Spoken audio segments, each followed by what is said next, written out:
성경 말씀 봅니다. 출애굽기 19장 1절부터 6절입니다. 장한 기도하겠습니다. 주님이 이 시간에 말씀을 묵상할 때 함께 하시고 우리가 하나님의 나라를 꿈꾸며 하나님이 원하시는 삶을 살아갈 수 있는 힘과 능력과 지혜를 허락하여 주시옵소서.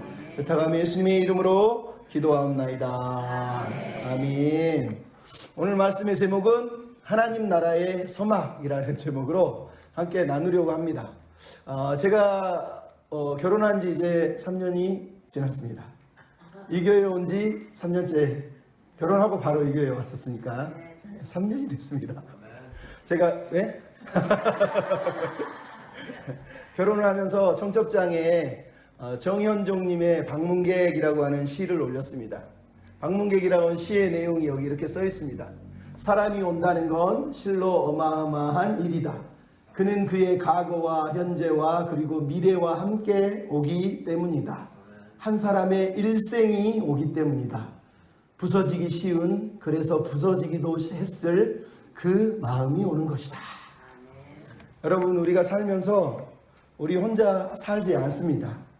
우리는 다 이야기 속에서 살아가요. 내 개인의 이야기가 나 혼자만의 이야기로 끝날 수 없는 건 내가 누군가를 만날 때 그 한 사람의 전체의 인생의 이야기가 나에게 다가오기 때문이에요. 그래서 내가 만나고 그 사람이 만나서 또 다른 세계가 열립니다.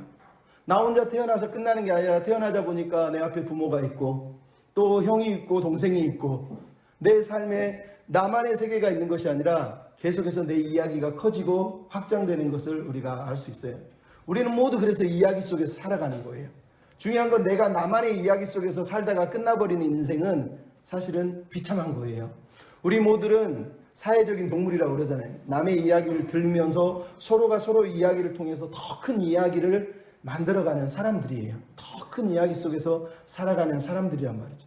그러니까 우리의 만남은 결국은 하나님이 원하시는 어떤 큰 이야기 속으로 들어가기 위해서 하나님이 우리를 만나게 하신 거예요. 성경을 우리가 왜 읽습니까? 성경을 읽는 이유는 나의 이야기에서 끝나지 않고 내 이야기가 전부인 줄 알았는데 성경을 들여다보니까 내 인생의 이야기보다 더 중요한 이야기, 더 큰 이야기가 있다는 거예요. 그 이야기가 뭐예요? 하나님 나라의 이야기, 하나님이 꿈꾸시는 이야기, 하나님이 우리를 향해서 원하시는 이야기가 있다는 거예요. C.S. 루이스라는 사람이 나니아 연대기라고 책으로도 쓰고 그걸 영화화했는데 어른들은 보신 분도 있고 안 보신 분도 있을 거예요. 이 영화의 내용이 뭐냐면 2차 세계대전이 벌어졌을 때 2차 세계대전을 피해서 페번시가의 4명의 아이들을 부모가 시골에 있는 친척집으로 보내요. 그래서 4명의 아이들이 시골집에서 이렇게 전쟁이 끝나기를 기다리면서 지내는 거예요. 그러니까 2차 세계대전이 터졌으니까 세상이 얼마나 소란스럽겠어요. 이 아이들은 그런 세상하고 상관없이 피해서 지낸 건데 집에서 재미가 없으니까 숨바꼭질 이런 걸 하다가 한 아이가 옷장을 열고 들어갔는데 그 안에 문이 또 하나 있는 거예요. 그래서 그 문을 확 열었더니 세상에 지금 2차 세계대전이 터지고 있는 세상이 아니라 겨울나라라고 하는 새로운 세상이 열려 있는 거예요. 그 안으로 그래서 4명의 아이들이 이 옷장 문을 열고 쑥 들어가는 일이 벌어져요. 거기가 바로 나니아, 즉 아슬란, 우리 식으로 하는 예수님이 다스리는 나라가 있었다는 거예요. 그 겨울왕국에 가보니까 겨울 마녀가 사탄이 세상을 지배하고 있는 거예요. 이 아이들이 아슬란의 사자의 예수님의 부르심을 받고 전쟁을 하면서 이 겨울 마녀를 쫓아내면서 결국은 승리를 해요. 그리고 나중에 이 4명이 하나님의 보좌에서 왕과 왕자가 돼서 왕비가 돼서 다스리는 이야기로 이 이야기가 다 끝나요. 이게 무슨 얘기냐? C.S. 루이스가 왜 이 이야기를 썼냐면 이게 이 세상이 전부인 줄 알고 사는 아이들에게, 사람들에게 말하고 싶었던 거예요. 이 세상이 전부가 아니다는 거예요. 조금만 옷장만 열면, 눈만 떠서 영적인 눈만 열으면 내 세상, 내가 사는 인생이 전부가 아니라 더 큰 세상, 더 큰 이야기가 있다는 거예요. 마귀가 세상을 삼키려 하고 하나님이 그 마귀를 이기려 하고 죄를 물리치시고 부활하셔서 우리에게 주시려는 더 큰 세상 이야기가 있다는 거예요. 그러니까 지금 막 아웅다웅하면서 전쟁하고 싸우는 그 이야기보다 더 중요한 이야기가 우리 이 삶에 있다는 걸 잊지 말라. 그 큰 이야기 속으로 우리가 들어가야 된다라고 가르쳐주기 위해서 사실 이 책을 쓴 거지만 그게 바로 이 영화의 주제예요. 이게 무슨 얘기예요? 우리한테 하는 얘기예요.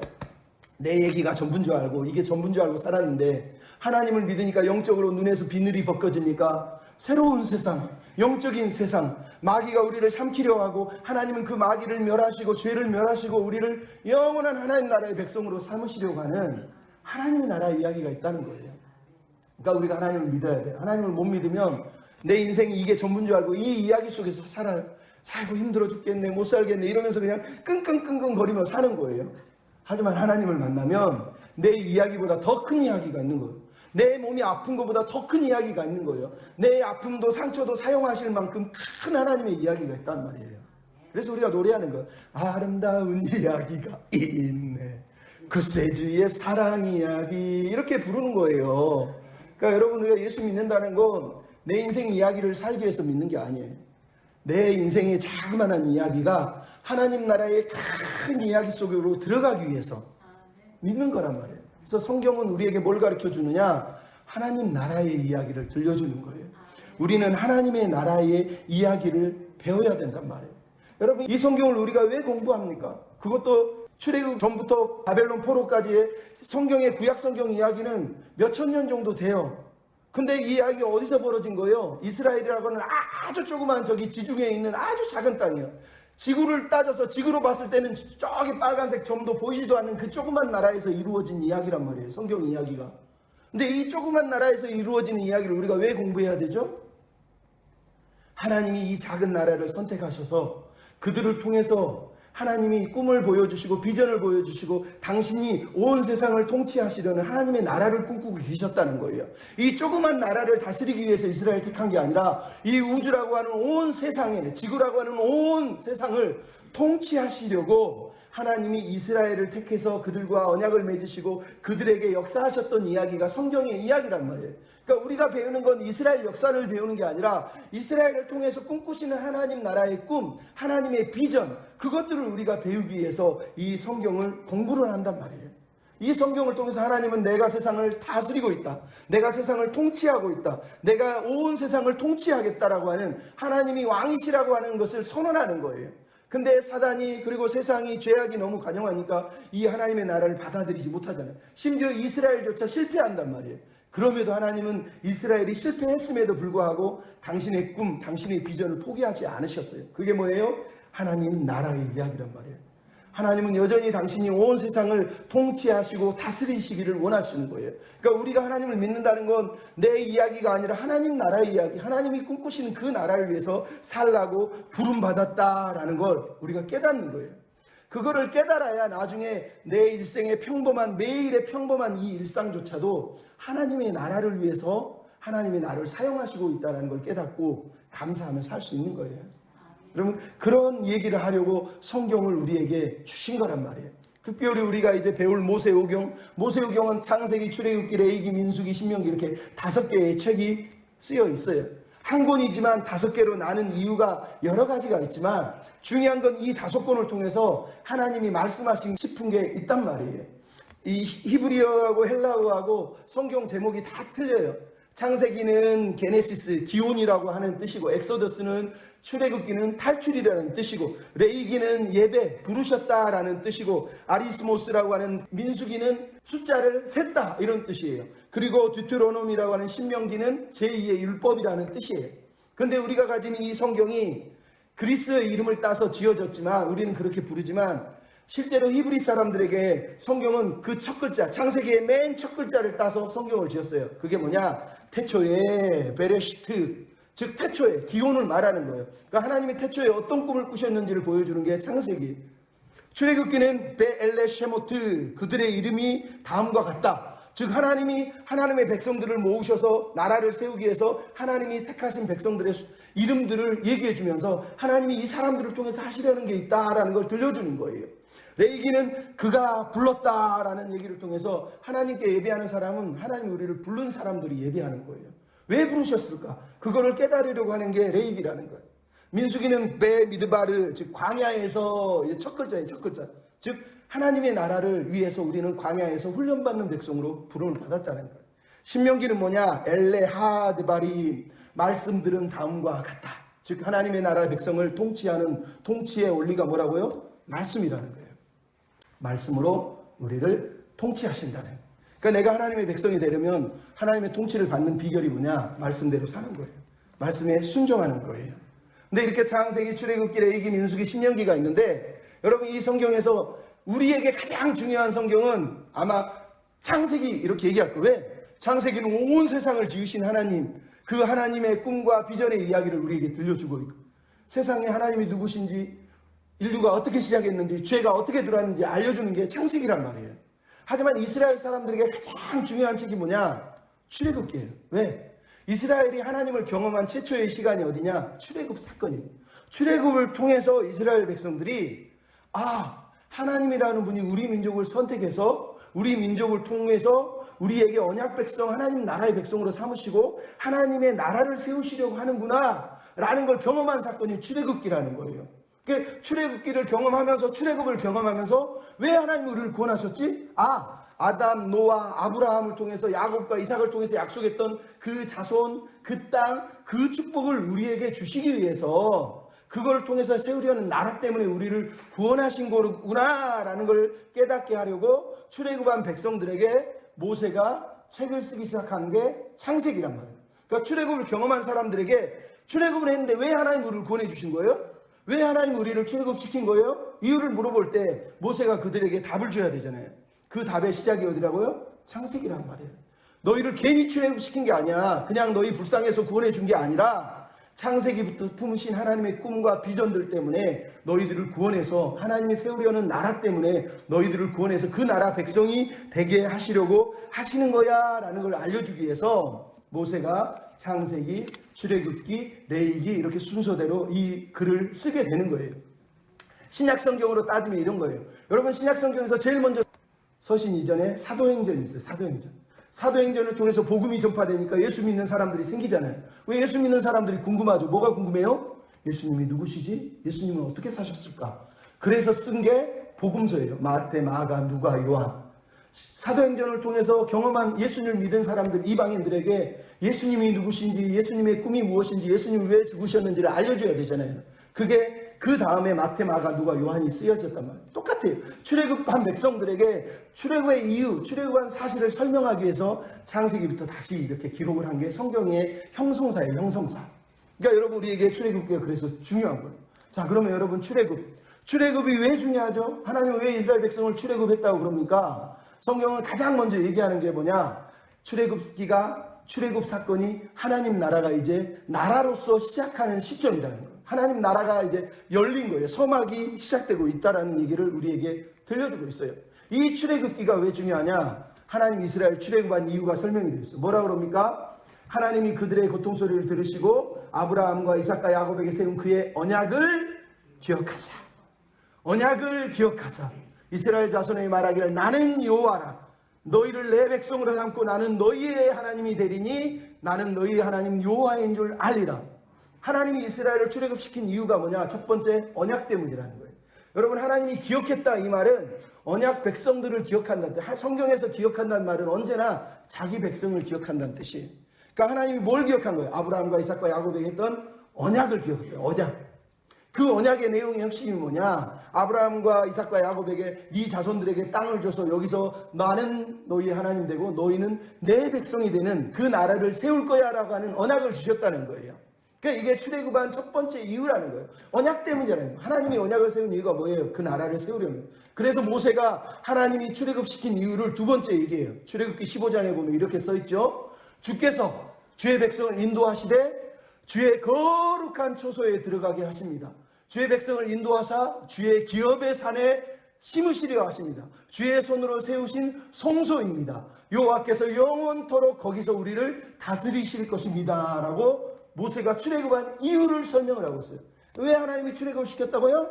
하나님이 세울 성소라는 거는 하나님의 보좌, 하나님이 다스리는 왕자를 얘기하는 거예요. 그 성소에 데려와서 하나님의 보좌 앞에서 하나님을 섬기는 하나님의 나라의 백성이 되게 하시려고, 그래서 하나님이 다스림을 받는 나라가 되게 하시려고 출애굽을 시켰다라고 모세가 얘기를 하고 있는 거예요. 그러니까 하나님이 왜 출애굽을 시켰다는 거예요. 결론은 하나님의 통치를 받는 백성이 돼서 이스라엘이 하나님의 나라를 꿈꾸고 하나님이 원하는 나라에 헌신해서 하나님의 나라를 함께 세워가게 하시려고 이스라엘 백성을 출애굽시켰다는 거예요. 이게 우리 이야기. 하나님이 왜 우리를 구원해 주셨다고요? 똑같은 얘기를 성경이 우리에게 들려주는 거예요. 그래서 여러분 성경에는 이 출애굽한 이후에 가장 중요한 게 언약이라고요. 언약의 핵심 공식이 나는 너희 하나님 되고 너희는 내 백성이 될 것이다. 너희는 내 백성이 되고 나는 너희의 하나님이 될 거야. 이 말이 성경에 자주 나와요. 그때 나올 때마다 이게 무슨 뜻이냐? 아, 하나님이 지금 언약 백성을 기억하고 언약 백성은 이렇게 살아야 되는구나 라는 걸 얘기하려는 거예요. 그러면 너는 내 백성, 나는 너희 하나님이 된다라는 뜻이 뭐냐? 아까도 말했지만 하나님의 통치를 받고 하나님의 통치 아래 살겠습니다 라고 고백하는 관계를 말하는 거예요. 내가 언약 백성이라는 얘기는 하나님 나 언약 백성이니까 약속대로 날 좀 지켜주시고 나에게 필요한 걸 채워주시고 하나님 내가 원하는 걸 해주셔야 되는 거 아니에요? 약속하셨잖아요. 그건 언약이 아니에요. 여러분 오해하면 안 돼요. 언약 백성이 된다는 건 나는 하나님의 백성이 돼서 하나님이 나의 하나님 돼서 나를 통치하시고 나를 다스리셔서 내가 하나님이 원하는 나라의 백성으로 살아가겠습니다라고 하는 고백이 언약이에요. 언약.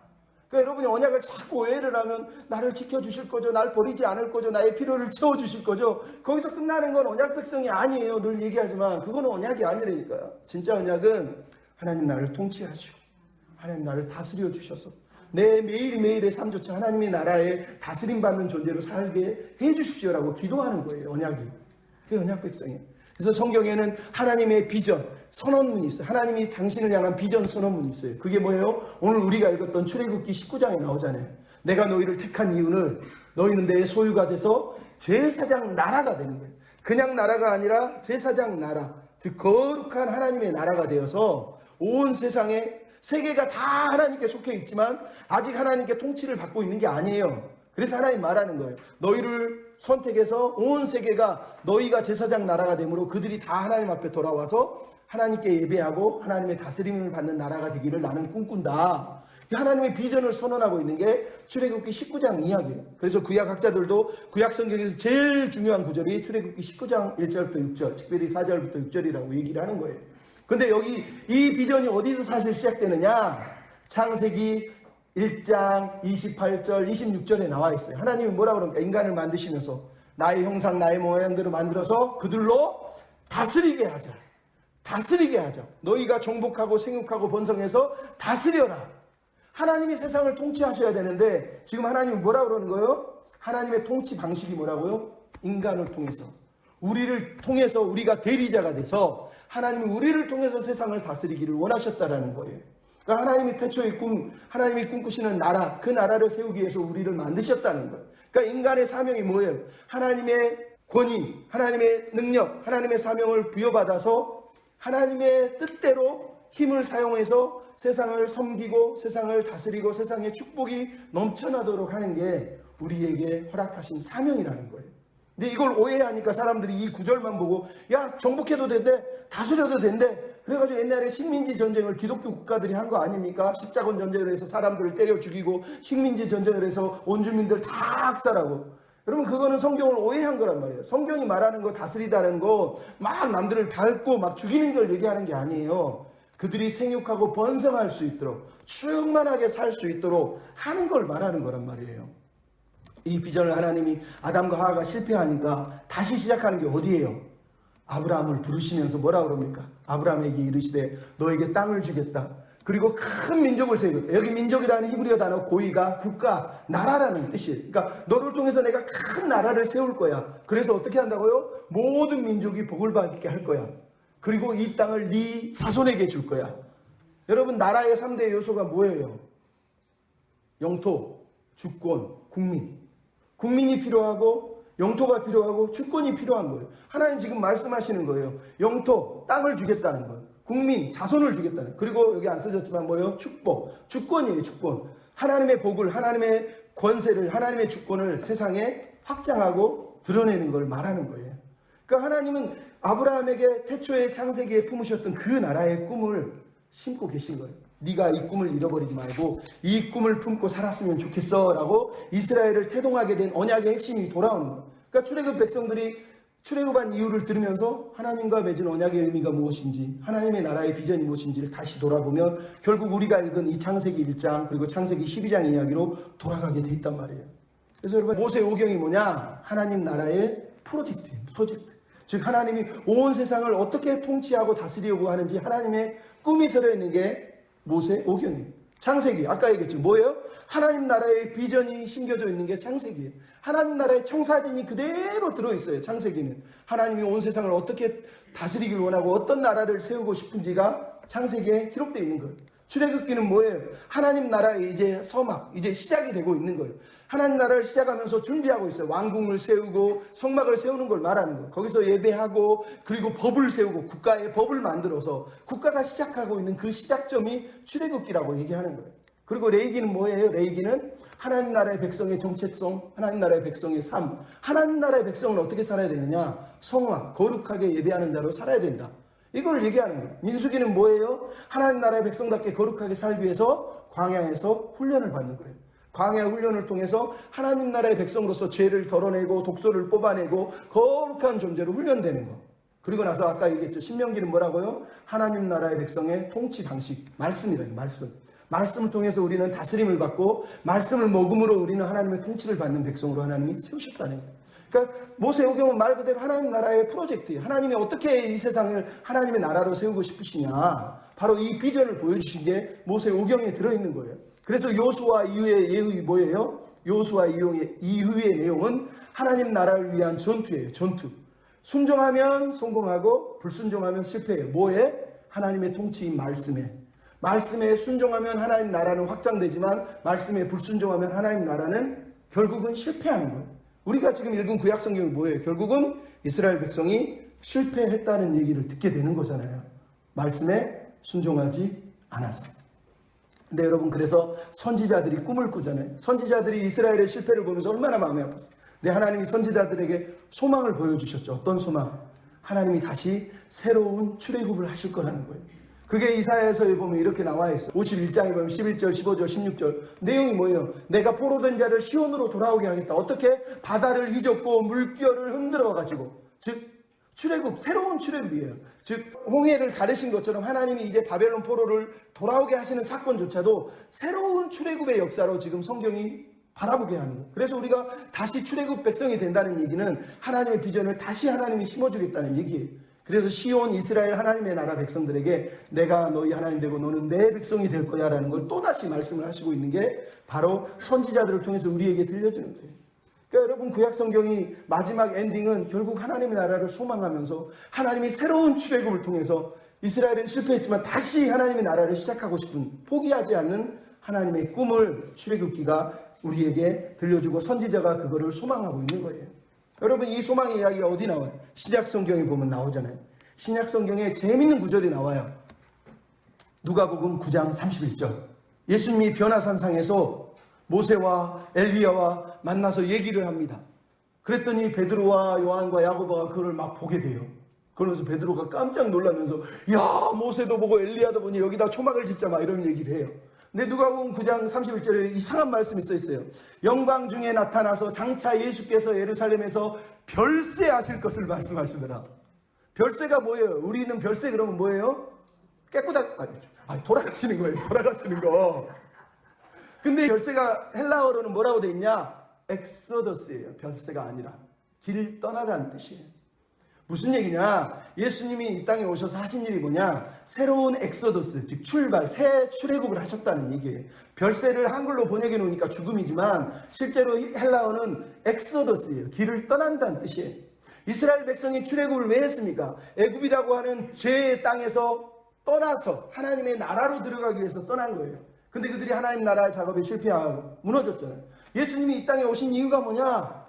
그 죄악의 땅에서 다시 탈출을 하셔서 하나님의 나라로 들어가게 하시려는 그 첫 문을 열기 위해서 예수님이 오신 거라는 거예요. 그래서 예수님이 돌아가신다는 얘기는 죽으러 간다는 얘기가 아니라 새로운 출애굽을 통해서 하나님의 나라의 문을 다시 열어 제끼는 거예요. 그래서 예수님이 먼저 문을 열어서 이제 우리 모두가 예수님을 따라서 그 하나님 나라의 백성이 되어서 살아갈 수 있는 길을 열기 위해서 예수님이 이 땅에 오셨다라고 말씀하시는 거예요. 그래서 여러분, 예수님의 사역이 뭐예요? 다 알지만 예수님이 그때부터 하나님의 나라가 가까워왔다고 복음을 전하셨다는 거예요. 예수님의 설교의 주제가 언제나 뭐였다고요? 하나님 나라란 말이에요. 하나님 나라. 여러분은 하나님 나라 그러면 막 천국으로 생각하고 막 그렇게 생각하는데 성경이 말하는 하나님 나라는 그런 거 아니에요. 성경이 예수님이 선포하는 하나님 나라는 우리가 창세기부터 출애굽기까지 읽었던 하나님이 세우려는 그 나라를 말하는 거예요. 하나님이 통치하시려는 그 나라를 말하는 거예요. 예수님이 승천하시면서 돌아가실 때에도 어떻게 했어요? 사도행전 1장 3절에 이렇게 써 있잖아요. 40일 동안 보이신 후에 하나님의 나라의 일을 말씀하십니다. 예수님이 마지막 승천하시기 전에도 하신 일이 뭐냐? 처음에도 하나님 나라를 시작하셨고 마지막에도 하나님 나라의 일을 말씀하시면서 아버지 품에 갈 때까지 하나님의 나라, 즉 하나님이 꿈꾸는 나라를 가르쳐 주시려고 했다는 거예요.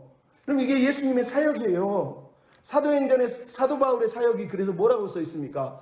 사도행전 맨 마지막 구절에 하나님 나라를 전파하며, 감옥에서 이제 죽기를 기다리는 사람이 하나님의 나라를 전파하며 예수 그리스도에 관한 모든 것을 거침없이 가르쳤다는 거예요. 예수님을 믿는 그 사도가 복음의 제일 중요한 게 뭐냐? 하나님의 나라라는 걸 깨달았다는 거예요. 그래서 죽기까지 목숨을 걸고 가르친 게 하나님의 나라였다고 성경이 우리에게 말씀을 하고 있는 거예요.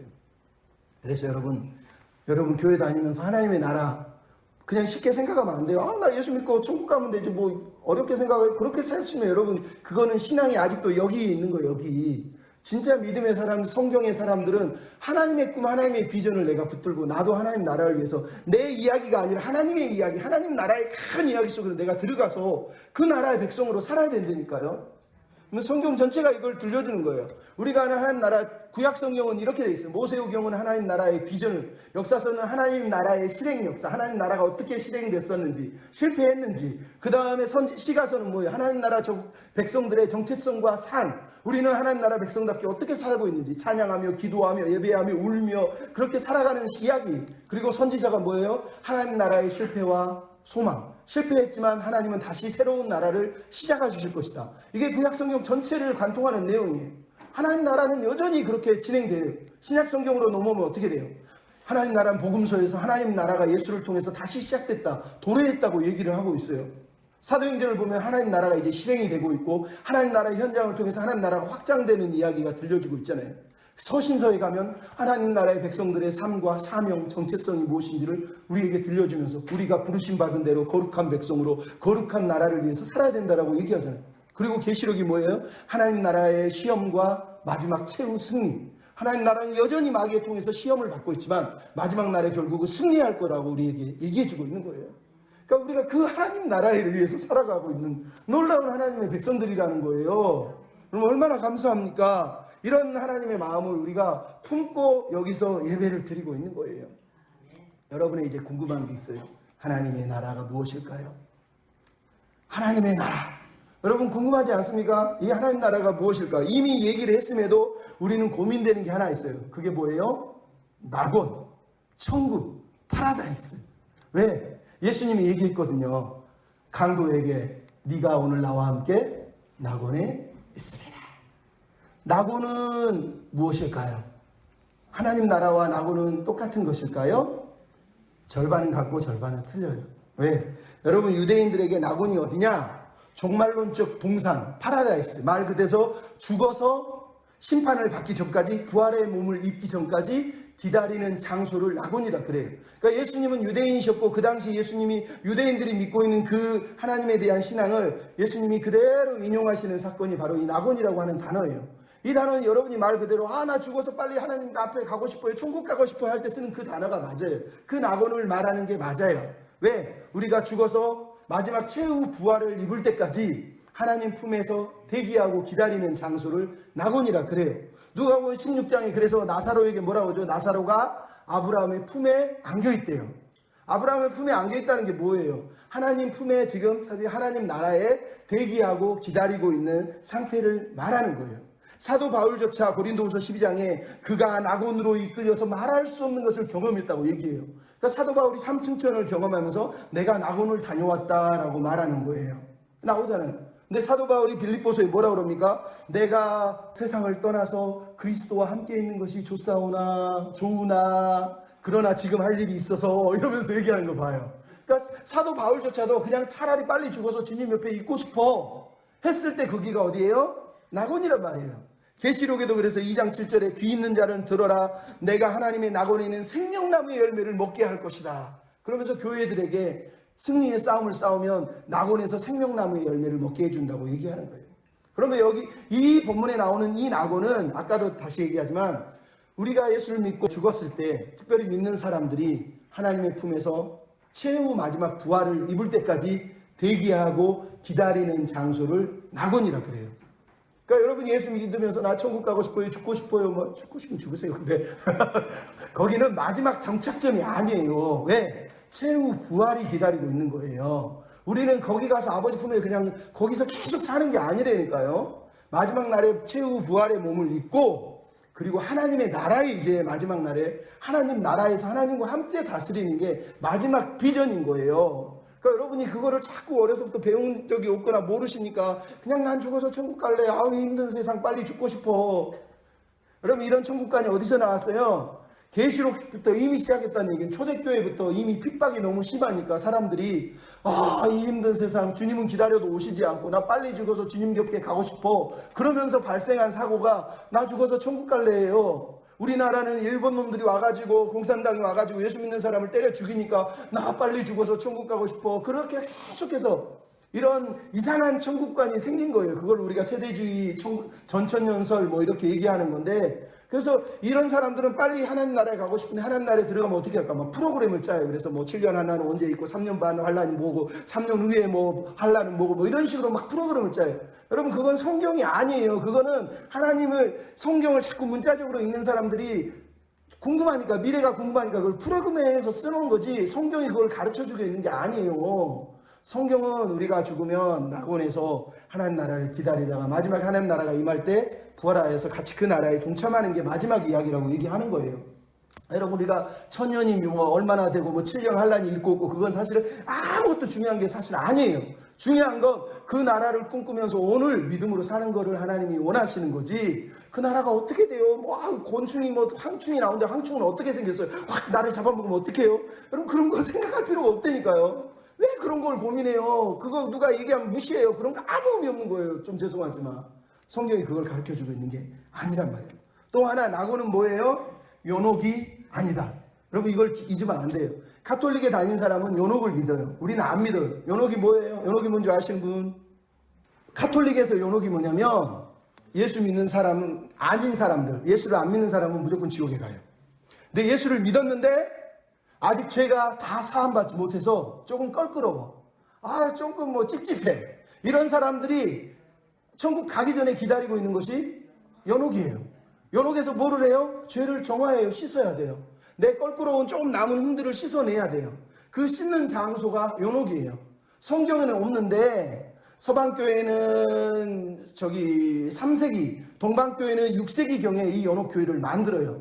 그러다가 쭉 이어오다가 나중에 16세기에 트렌트 공회에서 연옥교회를 가톨릭의 정식 교리로 만들어버려요. 그래서 카톨릭을 믿는 사람들은 지금도 연옥을 믿어요. 근데 제가 얘기했죠. 연옥교리가 문제가 뭐예요? 예수를 믿었는데 죄가 조금 남아있어. 이걸 씻어야 되는데 어떻게 씻을까? 그래서 면죄부가 나온 거예요. 살아있는 사람들이 부모를 위해서 면죄부를 사서 돈으로 주고 땡그랑하고 떨어지면 그 연옥에 있는 사람들이 죄가 씻겨지고 천국으로 올라간다는 거예요. 마틴 루터가 그것 때문에 막 분노하고 싸운 이유 중에 하나가 바로 그거란 말이에요.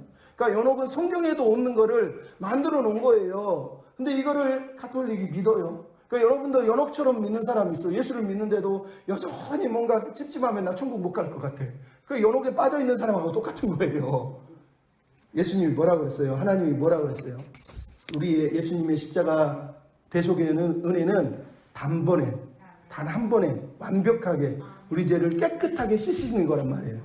근데 내 죄가 씻겨졌다고 안 믿으니까 내가 또 죄 지었는데 나는 용서 못 받는 것 같아. 당신은 지금 살아있으나 연옥에서 살고 있는 거예요. 여러분 그런 삶을 살아야 되겠어요? 재밌어요. 스페인의 출신의 호세 리코라고 하는 신부가 이 칠레의 안토파가스타라고 하는 동네에서 열심히 사역을 하다가 개신교인들을 보고 개신교인들이 너무너무 자기들하고 삶이 틀리는 걸 보고 궁금했어요. 그래서 개신교인들의 성경을 읽다가 번역도 틀리지만 히브리서를 읽다가 깜짝을 놀랐어요. 왜? 히브리서에 예수님이 자기 죄를 위해서 단번에 용서해 주셨다는 걸 깨달은 거예요. 가톨릭은 연옥을 믿으니까 내 죄가 남아있으면 나는 천국 못 가는데 개신교인들이 히브리서를 보니까 이미 죄의 용서를 받아서 다 하나님 백성이 됐다고 말하는 거예요. 충격을 받아요. 그러면서 거기서 회심을 하고 예수를 믿게 돼요. 어떤 신부도 마찬가지예요. 이탈리아 출신의 존 자논이라고 하는 신부도 연옥교를 믿고 나는 구원을 못 받을 것 같아 이러면서 사역을 하다가 히브리서를 읽다가 히브리서 7장, 히브리서 10장을 읽으니까 그 뭐가 나왔어요? 예수 그리스도께서 단번에 들이심으로 우리를 거룩하게 하셨느니라, 우리가 거룩함을 얻었느니라. 이 말을 듣고 성경을 읽다가 충격을 받아가지고 이분들이 회심을 하고 예수 그리스도를 믿고 개신교로 전향을 해버린 거예요. 여러분, 그러니까 천국은 연옥이 아니에요. 천국은 나고는 연옥이 아니에요. 근데 여러분, 성경이 우리에게 얘기하는 건 예수님도 천국 가자, 천국 가야 된다 이 얘기를 하셨지만 여러분이 오해하는 게 하나 있어요. 하나님의 나라, 하늘나라 두 가지는 똑같은 걸까요? 다른 걸까요? 킹덤 오브 헤븐, 하늘나라 이러면 마치 아까 얘기한 저 죽어서 저 하늘 꼭대기 어딘가에 있을 것 같은 나라를 생각해요. 여러분은 하나님 나라 그러면 하늘나라는 똑같은 거 아니야? 이렇게 여러분이 생각을 하신단 말이에요. 똑같은 거예요. 근데 우리가 다르다고 느끼는 거예요. 왜 그런지 여러분 아세요? 킹덤 오브 헤븐이라고 써있는 이 단어, 예수께서 복음을 전파하시면서 가르쳤던 게 뭐예요? 하나님의 나라란 말이에요. 하나님 나라. 그거를 마태복음에서는 하늘나라, 회개하라 천국이 가까웠느니라. 천국이라고 하는 단어가 하늘나라예요. 하늘나라. 근데 이 똑같은 말이 어디 나오냐? 마가복음에 보면은 마태복음하고 똑같아요. 내용이 뭐라고 썼어요? 이때부터 예수께서 하나님 나라가 가까이 왔으니 회개하고 복음을 믿으라 얘기했다는 거예요. 그러니까 마태나 마가나 지금 뭔 얘기하고 있는 거? 하나님 나라를 얘기하고 있는데 마태라고 하는 사람은 하나님 나라라고 안 부르고 하늘 나라라고 부른 거예요. 왜? 유대인들이 독자니까. 유대인들은 뭘 믿었냐? 일단은 첫째로 하나님을 함부로 부를 수가 없어요. 그래서 하나님이라는 이름 대신 쓰는 게 하늘이라고 하는 단어를 썼다라고 하는 설이 있어요. 더 중요한 건 유대인들이 믿는 세계관이에요. 여러분, 유대인들은 세상이 삼층천으로 돼 있다 믿었어요. 하늘이 1층 하늘이 우리가 보는 하늘이 있고 그 위에 우주라고 하는 대기권 넘어서 두 번째 하늘이 있어요. 그리고 그 두 번째 하늘 너머에 세 번째 하늘 삼층천이 있어요. 거기서 하나님이 다스린다고 믿었단 말이에요. 그러니까 이 말을 여러분이 오해해서 이 우주 어디 우주 공간에 스페이스에 하나님의 나라가 있구나 이걸 믿었다고 믿으면 안 돼요. 그 얘기가 아니에요. 하나님이 지금 뭐예요? 1층천 하늘, 2층천 하늘 지나면 3층천 하늘에 가면 거기에 하나님의 보좌가 있다는 거예요. 그 보좌에서 하나님이 왕으로 앉으셔서 온 우주를 통치하고 계시다. 그 얘기를 하려고 3층천을 말하는 거예요. 그러니까 3층천의 얘기는 여러분이 죽으면 저기 3층천 저 우주 넘어 어딘가에 있을 천국으로 끌고 간다라고 얘기하는 게 아니에요. 그게 아니라 하나님은 이 모든 우주 2층천까지 되는 우주를 감싸 안으시면서 이 모든 걸 통치하시는 분으로서 하나님이 다스리고 있다라고 하는 하나님의 다스리는 왕권을 나타내기 위해서 3층천이라고 하는 단어를 쓰고 있는 거란 말이에요. 그러니까 이거 오해하면 안 돼요. 이 단어가 그래서 어디서 나와요? 다니엘서 2장에 보면 하늘에 하나님이 장차 한 나라를 다스리니, 하나님이 하늘에 계시대요. 여기서 이 하늘이 바로 우리가 말하는 저 우주 하늘을 말하는 게 아니라 하나님이 온 세상을 다스리고 있는 그 하늘을 말하는 거예요. 그 하나님의 꿈이 뭐라고요? 한 나라를 세우는 거라는 거예요. 더 중요한 거. 하나님이 이 땅에 하나님의 나라를 세우시고 싶으시다는 거예요. 다니엘서 7장도 똑같지요. 하늘에서 구름을 타고 인자가 오시는데 옛적부터 계신 이에게 나아가니 하늘에 계신 그 하나님께서 그 인자에게 나라를 주고 그 나라가 멸망하지 않게 그 나라를 인자 예수 그리스도에게 주겠다고 얘기하는 거예요. 그러니까 하나님의 꿈이 뭐예요? 삼층천에서 자기 혼자 계신 게 아니라 이 땅에 하나님의 나라를 세우겠다는 거예요. 그때 쓰는 단어가 하늘이에요. 하늘. 그러니까 하늘나라는 하나님의 나라를 얘기하는 거지 그냥 우리가 죽어서 어디 가는 그 천국을 말하고 있는 게 아니에요. 여러분이 믿는 천국이 아니라는 얘기를 하는 거예요. 이해하셨죠? 이게 하나님의 마음이에요. 그러면 하나님이 우리가 읽었지만 하나님 나라라는 뜻이 결국 뭐예요? 하나님 나라나 하늘나라라 똑같아요. 하나님의 sovereignty, 즉 하나님의 통치를 말하는 거예요. 하나님의 통치. 하나님의 뜻이 하늘에서와 같이 이 땅에도 이루어져서 이 땅에도 하나님의 통치가 이 땅에 여전히 임하기를 바라는 그거. 그게 하나님의 나라의 핵심이에요. 그러니까 여러분이 하나님 나라에 가고 싶어요. 이 말은 사실은 잘못된 거예요.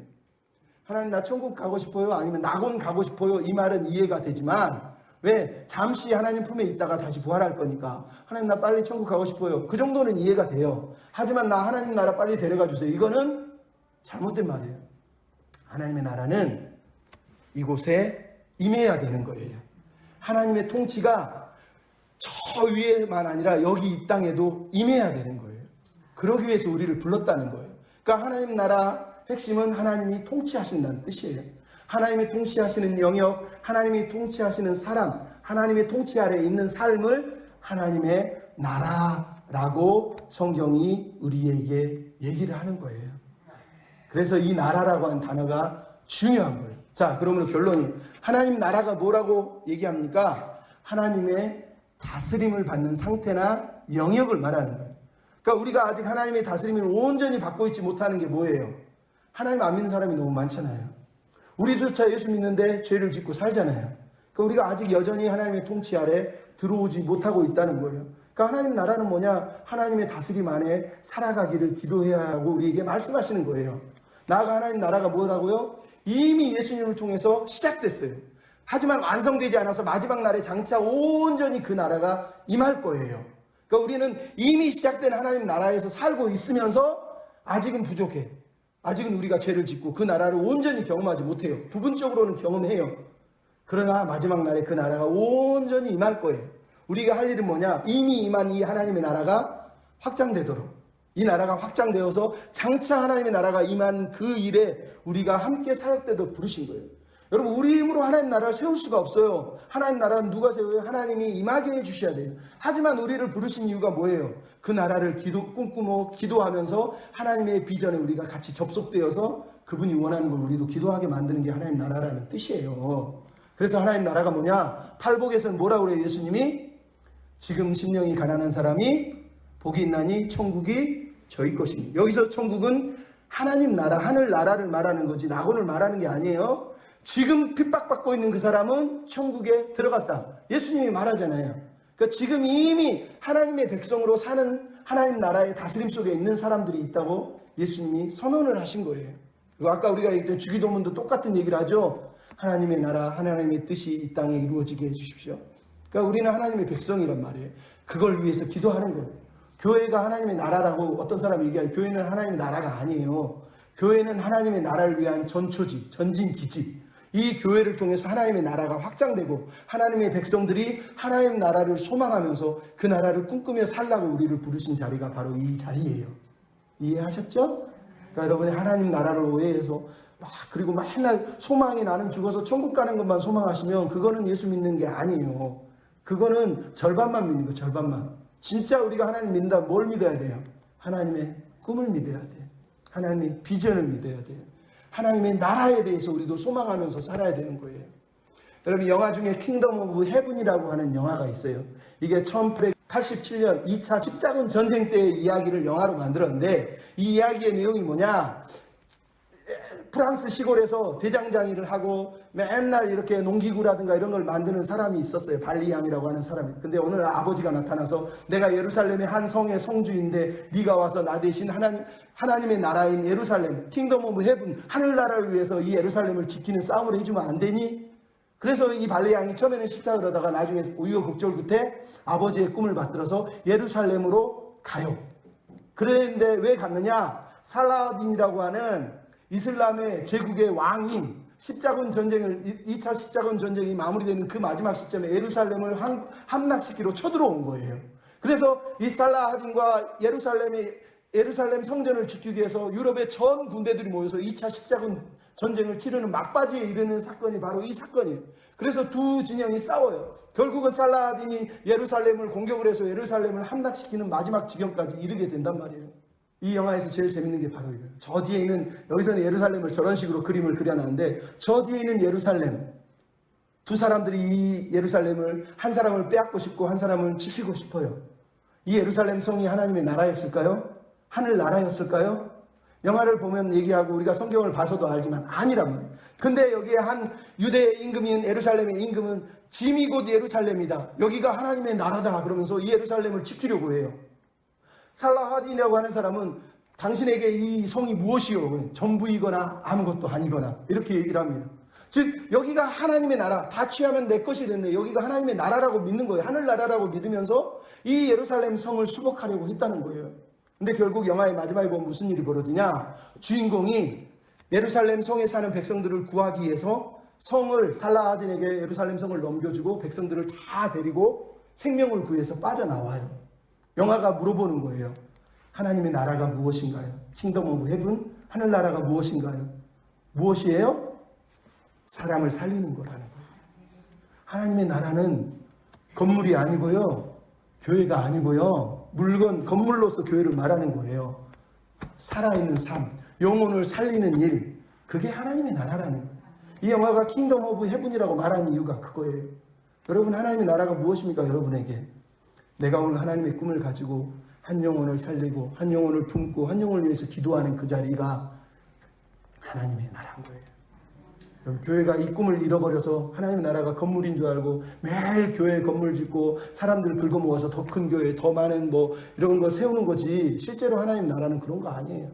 하나님을 믿는 백성들이 모여서 하나님의 꿈을 함께 꾸며 하나님의 나라를 확장하기 위해서 함께 기도하는 그 자리가 하나님이 기대하는 하나님의 나라의 자리예요. 우리 모두 하나님 나라 백성답게 하나님 나라를 위해 기도하고 그래서 살았으면 좋겠습니다. 아멘. 우리 잠깐 기도하고 오늘 그냥 바로 마치도록 하겠습니다. 우리 말씀을 생각하면서 하나님, 내가 몸도 아프고 또 나이도 많이 들어서 하나님 나라에, 하늘나라에 천국에 얼른 가고 싶지만 하나님의 꿈을 기억하고 잊지 않고 또 하나님 나라를 꿈꾸며 오늘 하루를 살아낼 수 있도록 하나님 그 비전의 백성답게 살게 해주십시오. 우리 이런 마음으로 잠깐 말씀 생각하면서 기도한 다음에 축도를 마치겠습니다. 기도하겠습니다.